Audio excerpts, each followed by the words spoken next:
Good morning friends. આજે આપણે lesson 4 તરફ આગળ જઈ રહ્યા છીએ. હવે આજે કયા કયા ખાતા આમાં બની શકે છે એના પર આપણે વાત કરીશું. તમને આ મારો વિડીયો કેવો લાગ્યો એ તમે પ્લીઝ મને મારી ચેનલને સબસ્ક્રાઈબ કરી અને લાઈક કરીને કોમેન્ટમાં જણાવશો તો હું આ વિડીયોને વધારે સારો બનાવવાનો પ્રયત્ન કરી શકીશ. ઓકે, તો આજના ટૉપિક પર વાત શરૂ કરીએ. તો હવે આપણે આમાં એકાઉન્ટ ઇન્ફોમાં તમારે લેજરમાં જવાનું રહેશે. ઓકે, હવે એમાં ક્રિએટમાં જઈશું તો આપણી પાસે આવું કંઈ હોમ પેજ આવીને ઊભું રહેશે. હવે પહેલાં તો કરંટ એસેટ કરીને તમારી પાસે એક વર્ડ્સ આવે છે. હવે આમાં કોઈ પણ પ્રકારની આપણે કોઈને લોન આપી હોય કે ડિપોઝિટ આપી હોય ત્યારે તમારે કરંટ એસેટ સિલેક્ટ કરવાનું રહેશે, જે અહીંયા આગળ દેખાડી રહ્યું છે. બરાબર. હવે દાખલા તરીકે અહીંયા આગળ આપણે રામભાઈ લખીએ છીએ. ઓકે, અને આપણને યાદ રહે એ માટે કાઉન્સમાં આપણે લખી દઈશું કે હાઉસ ડિપોઝિટ. ઓકે, આપણે રામભાઈને હાઉસ ડિપોઝિટ આપી છે, એને એન્ટર કરીશું એટલે અહીંયા આગળ એનું કંઈ નિકનેમ નાખવાનું હોય અથવા તમને ખબર હોય તો નાખી દો અથવા બ્લેન્ક છોડી દો. પછી કરંટ એસેટ અને ઇન્વેન્ટરી વેલ્યુમાં હાલમાં નો નાખજો, જેથી કરીને કન્ફ્યુઝન ઊભું ન થાય. આપણે આગળ જતાં એના પર શીખીશું. અને અહીંયા આગળ યસ કરીને આને સેવ કરી દેવાનું. ઇન શોર્ટ હું તમને એવું કહેવા માગું છું કે ડિપોઝિટ પેડ એમ લખી દેવું કાઉન્સમાં, અથવા લોન પેડ એટલે આપણે એને લોન આપી છે, આપણે એની પાસેથી લેવાના છે એ ભવિષ્યમાં પૈસા, એ વસ્તુ કરંટ એસેટમાં જશે. હવે વેપારીનું ખાતું બનાવશું, જેમ કે રાજભાઈ. Okay, enter. અહીંયા આગળ આપણે વેપારીના ખાતામાં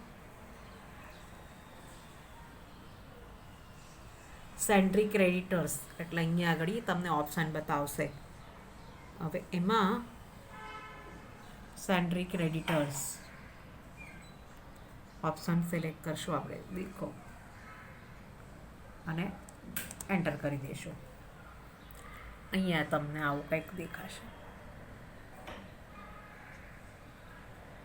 સેન્ડ્રી ક્રેડિટર્સ.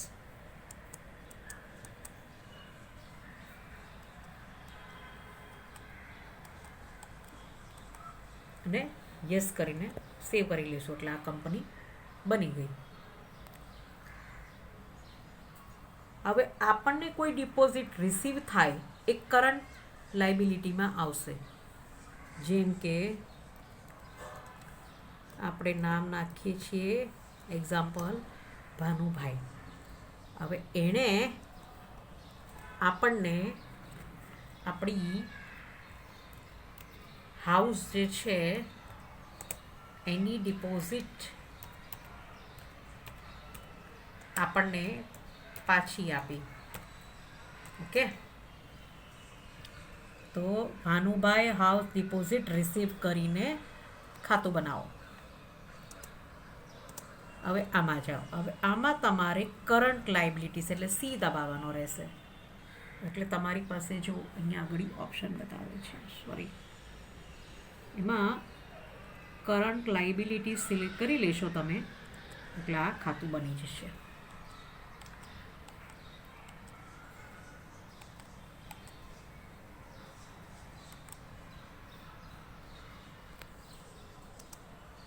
ખાતું બની ગયું. હવે બેંક ઇન્ટરેસ્ટ ઇન્કમ, જે ઇનડાયરેક્ટ ઇન્કમમાં તમારે જમા કરવાની, એટલે અહીંયા લખવાનું બેંક ઇન્ટરેસ્ટ. ઓકે, બેંકમાં તમે કોઈ ડિપોઝિટ મૂકી હોય તો એ તમારે બેંક ઇન્ટરેસ્ટમાં જમા કરવાનું. તો અહીંયા આવશે ઇનડાયરેક્ટ ઇન્કમ.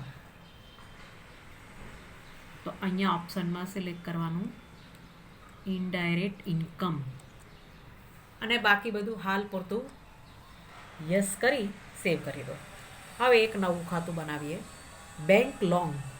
તો અહીં લખો બેંક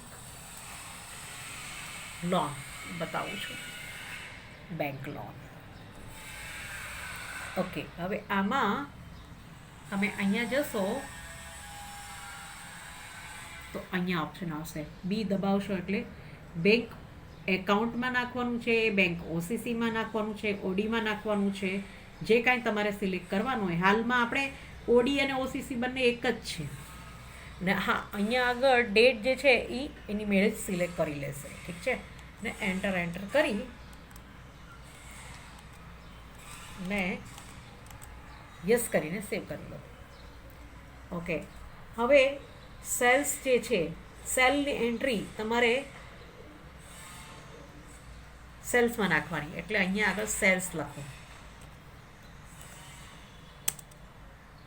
બરાબર, અહીંયા સેલ સિલેક્ટ કરશો, સેલની બધી એન્ટ્રી આવી જશે.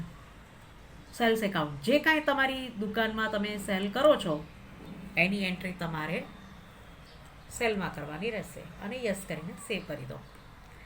નેક્સ્ટ થશે તમારું સ્ટેશનરી એક્સપેન્સ, તો લખો સ્ટેશનરી.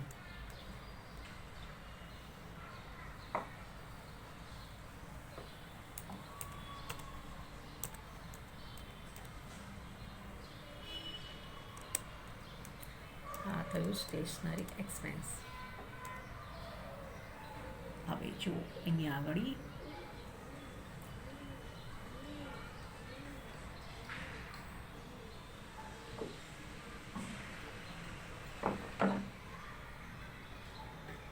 હવે એ તમારે સ્ટોક ઇન હેન્ડમાં નાખવાનું રહેશે ને એને પણ સેવ કરી દો. હવે બેંકની એન્ટ્રી બેંક એકાઉન્ટમાં કરવાની રહેશે અને કેશની એન્ટ્રી જે છે એનું એકાઉન્ટ બનાવવાની જરૂર નથી, એ ઓલરેડી હશે. અને એ જ રીતે પરચેસનો એકાઉન્ટની ખરીદરી જે છે એ પરચેસમાં નાખવાની રહેશે. પ્રોફિટ એન્ડ લોસનું એકાઉન્ટ બનેલું જશે, એ બનાવવાનું નથી. હા, ફિક્સ એસેટનું બતાવી દઉં છું. ફિક્સ એસેટ, ઓકે, એમાં ફિક્સચર જે હોય, ફર્નિચર, મોબાઈલ, લેપટોપ, એ તમારે ફિક્સ એસેટ જો.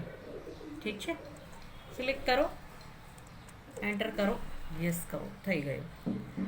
હવે સેન્ડરી ડેબિટર્સ એટલે ખાતેદાર, દાખલા તરીકે વિપુલભાઈ,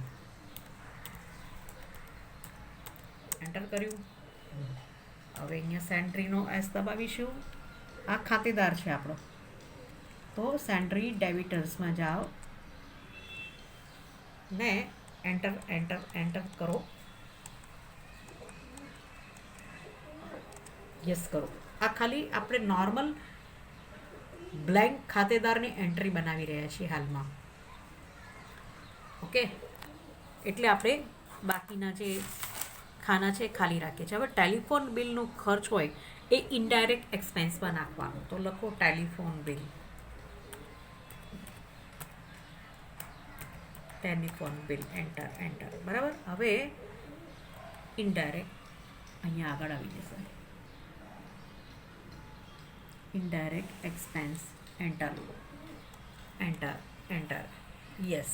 નેક્સ્ટ એન્ટ્રી, ટેલિફોન રિપેરિંગ હોય એ મેન્ટેનન્સમાં જશે. હવે તમે ટેલિફોન ખરીદ્યો હોય, એટલે ફોન ખરીદ્યો હોય તો ફિક્સ એસેટમાં નાખવાનું રહેશે. અને કેપિટલ એકાઉન્ટમાં માલિક હોય, એના 4 ભાગીદારો હોય તો એ બધાનું ખાતું તમારે કેપિટલમાં નાખવાનું રહેશે. આ રીતે તમે એન્ટ્રી કરો, એની પ્રેક્ટિસ કરો. દરેક એન્ટ્રીની કમસે કમ 50 એન્ટ્રી બનાવો, જેથી કરીને તમારા મગજમાં ક્લિયર યાદ રહી જાય. તો નેક્સ્ટ લેસનમાં આપણે કેપિટલ એકાઉન્ટ કેવી રીતે બનાવવું એ શીખીશું. ચાલો મિત્રો, ધન્યવાદ.